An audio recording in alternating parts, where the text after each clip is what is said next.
willkommen bei Reiseleute vom Marktplatz in Ahrweiler.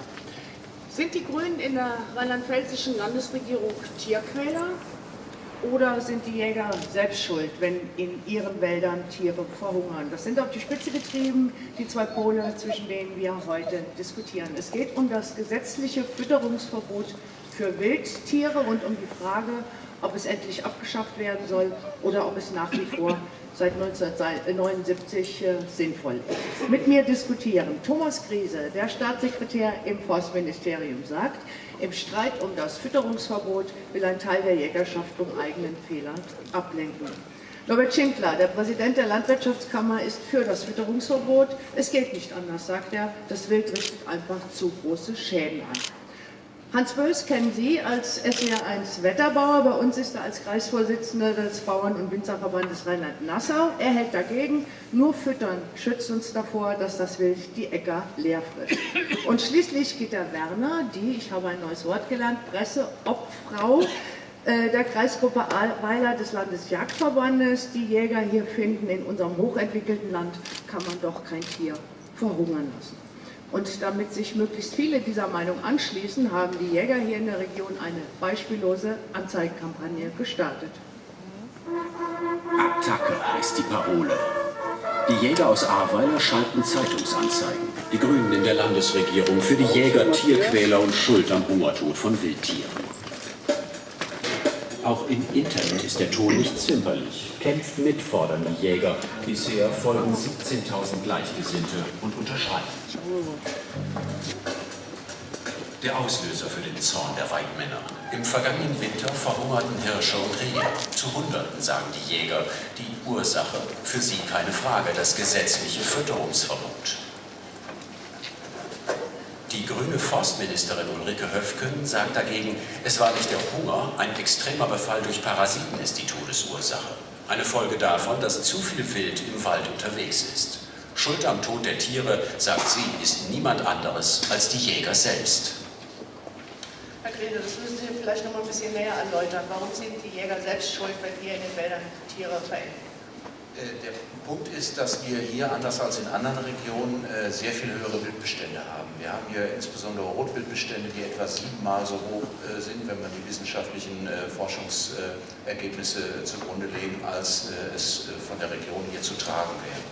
Und das führt dazu, dass wir hier in der Region, im Kreis, so viel mehr Falltiere haben. 2/3, also Tiere, die verenden, kommen hier aus der Region. Und wir haben hier auch eine Abschussquote beim Rotwild insgesamt von etwa 1800 Tieren. Das ist so viel wie in ganz Baden-Württemberg. Und das zeigt, dass wir hier einen erheblichen, extremen Überbesatz an Tieren haben. Und das führt eben zu Schäden in der Forstwirtschaft und auch in der Landwirtschaft. Und das führt aber eben auch dazu, dass in schwierigen Witterungszeiten das Futterangebot einfach viel zu knapp ist. Frau Werner, viel zu viele Tiere, wie kommt das? Ich weiß nicht, ob wir hier viel zu viele Tiere haben. Der Abschluss wird uns vom Staat, also jetzt nicht von Herrn Griese persönlich, aber er repräsentiert den ja heute Abend, vorgegeben. Und diese Hausaufgaben haben wir hier im Kreis Ahrweiler gemacht. Zunächst mal haben wir hier einen erheblichen, einen extremen Überbesatz an Tieren. Zweitens ist es auch nicht so, dass der Abschuss staatlich vorgegeben wird, sondern dazu sind Abschussvereinbarungen zu treffen, die einfach unzureichend sind. Und schließlich und endlich geht es ja darum, dass wir hier reden über die Frage, was soll zukünftig geschehen. Und die Jäger hier verlangen ja, dass das Fütterungsverbot aufgehoben würde, was dazu führen würde, dass der Tierbestand nicht weiter sinken würde, was nötig wäre, sondern dass er sich noch explosionsartig weiter nach oben entwickeln würde. Das heißt, es würde alles noch schlimmer werden als vorher. Genau das ist der Punkt, Herr Griese, wo wir hier sagen, das ist der Skandal.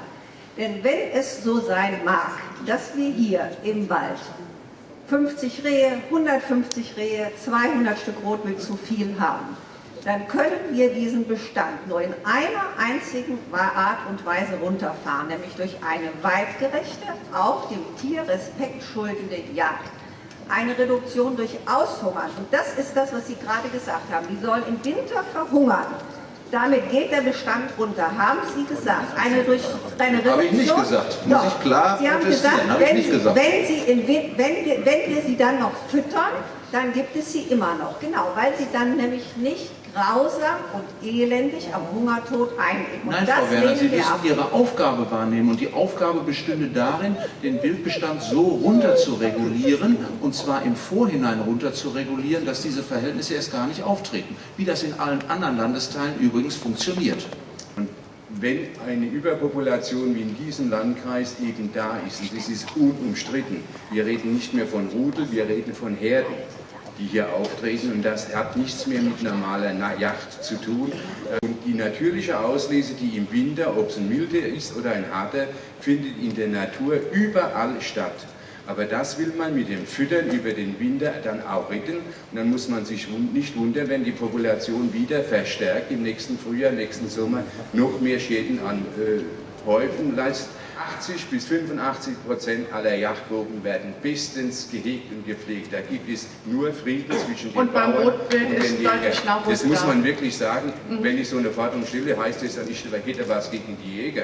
Also Jagdvorstand bin ich zu Hause und wir haben auch noch 250 Hektar Wald dabei. Ich kenne das Problem, aber was hier passiert ist, ist es Guten zu viel. Das findet der Herr Bös nicht. Warum sind Sie jetzt gegen ein Fütterungsverbot? Warum finden Sie, dass es nicht die Lösung ist? Ich bin erstens gegen jede staatliche Reglementierung. Wir werden überall reglementiert, überall geführt, überall gibt es Gesetze, Paragraphen und Verordnungen. Wir lösen unser Problem im Kreis Ahrweiler alleine. Das muss ja, wir sind bereit, das alleine zu lösen. Wir kooperieren. Das ist jetzt ein völlig neuer Ansatz. Ja, wir haben, ist ein bisschen eigenartig, der Kreis Ahrweiler, aber so ist er.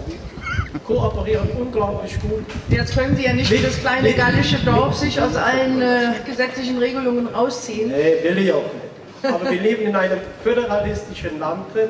Neben uns 5 Kilometer weg ist die Grenze zu Nordrhein-Westfalen und haben immer andere Gegebenheiten. Wir müssen uns ja auch nicht nach Nordrhein-Westfalen richten. Und es ist so, seit 2005 ist meine Aussage, die bleibt bestehen, dass eine Ablenkungsfütterung vorzeitig getroffen werden muss. Was sich draußen abspielt, mit unserer Diskussion, mit dem heute hier sein, mit den vielen Diskussionen, mit den Zeitungsberichten, ist weder ein Tier weniger, noch ein Problem weniger. Und es geht auch im Übrigen über die Interessen der Landwirte und auch die Winzer, die ich hier nochmal nennen will, hinaus. Weil es gibt auch eine allgemeine Gefährdung inzwischen, wenn wir uns allein angucken, wie viele Wildschadensunfälle stattfinden, also im Straßenverkehr und was das für ernsthafte Folgen hat. Und dass wir natürlich bei einer solch hohen Wilddichte, wie wir hier haben, auch ein sehr viel höheres Risiko mit uns tragen, wovon ganz Unbeteiligte betroffen sind, dann heißt das, wir müssen hier aktiv werden und können nicht einfach sagen, naja, das wird schon irgendwie hier regional oder lokal gelöst werden. Wir stellen ja im Moment fest, dass die Abschusszahlen noch nicht mal den jährlichen Zuwachs abdecken. Also wir haben nach wie vor eine nach oben ansteigende Kurve. Und das muss allen, die hier sind, auch denen, die sich vorhin durch Beifallskundgebung geäußert haben, eigentlich tiefe Sorgen machen. Und sie müssten gemeinsam dafür arbeiten, dass das anders wird. Wir reden einmal über die Frage, ob es in Teilen des Kreises Ahrweilers möglicherweise zu viel Rotwild gibt. Und wir reden zweitens über die Frage, ob wir hier Wild im Winter sehenden Auges verhungern lassen. Das sind zwei verschiedene Paar Dinge. Erstens sind hier mindestens 300 Rehe verhungert und noch niemand hat behauptet, im Kreis Ahrweiler gäbe es einen zu hohen Bestand an Rehen. Dieser Hungertod eines Rotwildes ist eine so grausame Angelegenheit, weil der Nahrungsaufnahme des Rotwildes ist ja komplex. Das Stück geht nicht nur an Schwäche ein, sondern an Übersäuerung, an Koliken. Und diesen grausamen Hungertod möchten wir nicht hinnehmen. Und es kann nicht die Alternative sein, dass wir einfach nur alles ratzefatze klein schießen unter außer Acht lassen der Gerechtigkeit. Wobei es ja immer noch den Streit gibt, ob es wirklich Hungertod war oder eben die Parasiten. Da würde ich gerne auch etwas zu sagen. Wir haben die Tiere ja untersuchen lassen durchs Landesuntersuchungsamt. Und festgestellt worden ist, die hatten gefüllten Pansen, aber sie sind an Parasitenbefall eingegangen. Ja, auch wenn das die Lachen jetzt nicht gerne hören, auch wenn die das nicht gerne hören, aber man kommt an der Wahrheit eben nicht vorbei. Das muss man denjenigen, die das hier so äußern, auch mal sagen. Und das Zweite ist ja auch, was auch zur Wahrheit gehört. Das, weil hier der Hungertod so polemisch angeführt wird. Es gehört ja zur Wahrheit, dass in Notzeiten also wenn wirklich die Witterungssituation extrem ist, dass dann Ausnahmegenehmigungen erteilt worden sind. Und das ist auch im letzten Winter hier geschehen. Innerhalb von 24 Stunden ist eine Ausnahmegenehmigung erteilt worden. Aber worum es den Jägern hier ja geht, ist ja etwas ganz anderes, nämlich eine Generalfreigabe der Fütterung zu bekommen. Und das geht eindeutig nicht. Wir haben bereits im November angefragt, ob wir eine Fütterungsgenehmigung erhalten können, weil schon im November der Zustand des Wildes überall bis runter zum Rhein so schlecht war, dass erkennbar war, dass wir Schwierigkeiten bekämen. Warum denn schon im November? Weil wir das Jahr 2012 war von einer extremen Knappheit an natürlichen Ressourcen gekennzeichnet, wie ich sie seit 30 Jahren übrigens noch nie erlebt habe, solange gehe ich auf die Jagd. Wir hatten keine Eicheln, wir hatten keine Bucheckern, wir hatten keine Äpfel, all die Nahrungsbiotopverbesserungen, die die Jäger gemacht haben, fruchteten nicht. Und wir hatten dann am Schluss des Herbstes noch eine ziemliche Trockenheit, sodass auch andere Nahrungsressourcen ausgefallen sind, sodass das Wild, das bekommt kurz vor dem Winter einen Feist. Wir sagen nicht Fett, sondern Feist, und der fehlte. Das heißt, die Nahrungsreserve war nicht da. Und das Problem ist, dass die jetzige Fütterungsgenehmigungspraxis dem Wild überhaupt nicht gerecht wird. Wenn die Fütterung kommt, ist sie zu spät. Viele Tiere sind ja auf den Futterplätzen eingegangen. Der Wildbestand ist hier so, wie er ist, weil der Staat über Jahre eine Erhöhung des Abschusses strikt abgelehnt hat. Erst in Mitte der 80er Jahre ist überhaupt mal ein Umdenken passiert. So, jetzt haben wir und wir das müssen Problem noch ich möchte mal darauf hinweisen, drei Irrtümer gibt es bei dieser Frage der Reduktion. Der erste Irrtum ist, wir können doch nicht einen Bestand, der in 40 Jahren angewachsen ist, in 5 Jahren wieder runterbekommen. Vor allem aber, muss ich da mal sagen, da hat man ja jetzt 30 Jahre lang Zeit gehabt, die Situation zu verbessern. Sie ist aber nicht verbessert worden, sondern sie ist schlimmer geworden. Und das ist unsere Analyse, gerade weil sie schlimmer geworden ist, dass jetzt auch engagierter gehandelt werden muss. Und das Problem, was Sie ja selbst jetzt zugeben, dass es eins ist, Frau Werner, dass das jetzt endlich angegangen wird. Und dazu gehört in der Tat, dass die Jagd, die Wildbestandsregulierung jetzt engagierter angegangen wird und die Bestände nachhaltig reduziert werden. Ich weiß, dass das den Interessen mancher Jäger widerspricht und auch mancher, die Jagdverpachtungserlöse erzielen wollen, aber es wird kein Weg daran vorbeigehen, das machen zu müssen. Man muss objektiv in die Sache reingehen. Und da muss man noch erzählen. Ich glaube, ein kleines Problem ist aufgetaucht. Ich habe keinen Jagdschein. Ich habe auch keine Jagd. Das mit den Jägern irgendwie zu tun hat, hängt automatisch damit zusammen. Aber wir müssen mal sehen, was sich bei uns bewegt. Und die Tiere, die draußen sind, und wenn die Hunger haben, dann sind die zu füttern. Und der Staatssekretär, eine muss ich Ihnen widersprechen. Wenn man ein bisschen vom Verdauungsorgan der Tiere kennt, wenn Sie über 8, 10 Wochen Haselnussstange und Trockenbrot bekommen und dann gebe ich Ihnen Silage. Was glauben Sie, was Ihr Magen, was da los ist? Silage ist für Rehe ohnehin nicht artgerecht und für Rotwild auch nicht, um das mal klar festzuhalten. Das kommt in der Natur nicht vor. Das ist, zeigt ja auch schon, das zeigt ja auch schon, wie verrückt das ist, dass wir ein Tier, das Wiederkäuer ist, dass wir dem dann Silage vorsetzen. Aber die Kühe sind noch Wiederkäuer und fressen Silage. Das beruht aber, Herr Bös, das wissen Sie genauso gut wie ich, das beruht auf langjähriger, jahrzehntelanger Zucht und Fütterung und Fütterungsversuchen, die bei Rotwild niemand gemacht hat. Ich will nie nach Hause kommen, man ist nicht zu essen auf dem Tisch. Wo gehen Sie in einen Kühlschrank? Und so sind die Tiere auch. Die gehen dahin, Futter holen, die fallen über uns in die Lage, die bilden sich zusammen, die Trupps bilden sich ja erst. Ja, und wir richten dann die Schäden an, von denen Herr Schindler eben gesprochen hat. Flächendeckend, genau das. vorzeitig die Tiere ablenken und anfüttern und ihnen zeigen, wo es ist im Winter. Herr Schindler. Vielleicht darf ich noch sagen, wenn Sie jetzt hier stehen, dann meinen Sie, hier wäre Sommer. Gehen Sie mal einen Monat weiter, dann ist hier so ein Wetter, dann ist da oben tiefster Winter. Sie müssen die Gegebenheiten im Kreis Ahrweiler berücksichtigen und nicht einfach flach darüber weggehen. Ich verstehe so manchen Jäger, wenn er aus NRW kommt, nach hier in Rheinland-Pfalz eine Yacht hat und er kann stolz Rotwildherden vorweisen, was er für eine schöne Yacht hat. Aber insgesamt haben wir doch den kritischen Punkt erreicht, Die Bauern und die Grundeigentümer müssen zum Teil die Wildschäden 50% ab einer Summe schon übernehmen. Ganz andere Vertragsgestaltungen wie in der Vergangenheit. Und wir haben Yachtburgen, die sind schon nicht mehr zu verpachten, weil der Ärger mit den vorhandenen Bauern da vor Ort schon über alle Maßen gewachsen ist. Und dann sagt auch ein Jäger, das hole ich mir nicht an den Hals, da gehe ich woanders hin. Wir haben in den letzten 20 Jahren eine Entwicklung bei Schwarzwild, wie hier im Kreis Ahrweiler, scheinbar bei Rotwild, ich bin ja nicht täglich hier, aber das war eben, ich sage es nochmal, des Guten zu viel. Ich würde jetzt gerne an Sie beide jetzt noch eine Schlussfrage stellen. Herr Griese, Sie sagen, das Fütterungsverbot steht überhaupt nicht zur Diskussion. Wie wollen Sie damit umgehen? Wie werden Sie gemeinsam dieses Problem hier lösen? Ich hoffe, dass es uns noch gelingt, Herrn Griese von einer anderen Auffassung zu überzeugen. Wir werden weitermachen mit unserer Kampagne, wir werden weiter Unterschriften sammeln.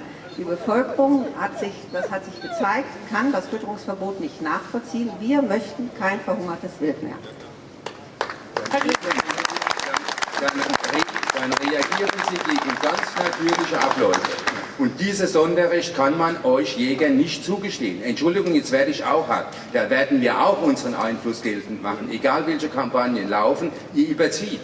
Im Ahrtal wird überzogen bei der Debatte. Landesweit gesehen Herr Präsident, nicht so hart, im Ahrtal wird nicht überzogen. Wir arbeiten kooperativ zusammen. Lasst uns doch zusammenarbeiten. Aber nicht mit solchen Kampagnen wie vor einem Vierteljahr, das ist unsachlich. Das wäre jetzt meine Frage. Wie ist hier eine Zusammenarbeit möglich, Herr Griese? Ja, ich finde, man muss zu diesem Verhungern und Tierschutz noch mal klar sagen, da ist ja vielleicht ein ganz guter unabhängiger Ratgeber, der Tierschutzbund, der uns klar geschrieben hat, dass er diese Kampagne, die hier aus Ahrweiler kommt, ablehnt und für völlig falsch hält und es auch für völlig falsch hält, eine reguläre und dauerhafte Fütterung zuzulassen.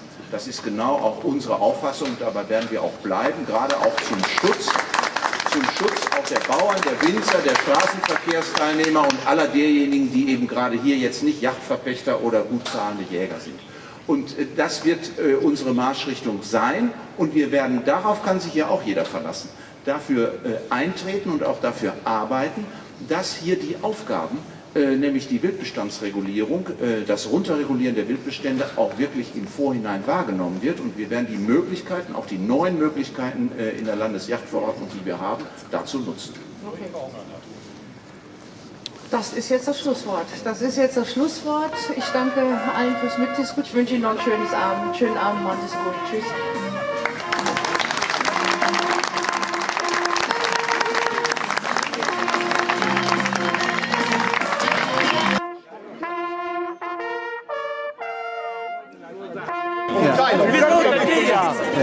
Wie soll man denn schießen?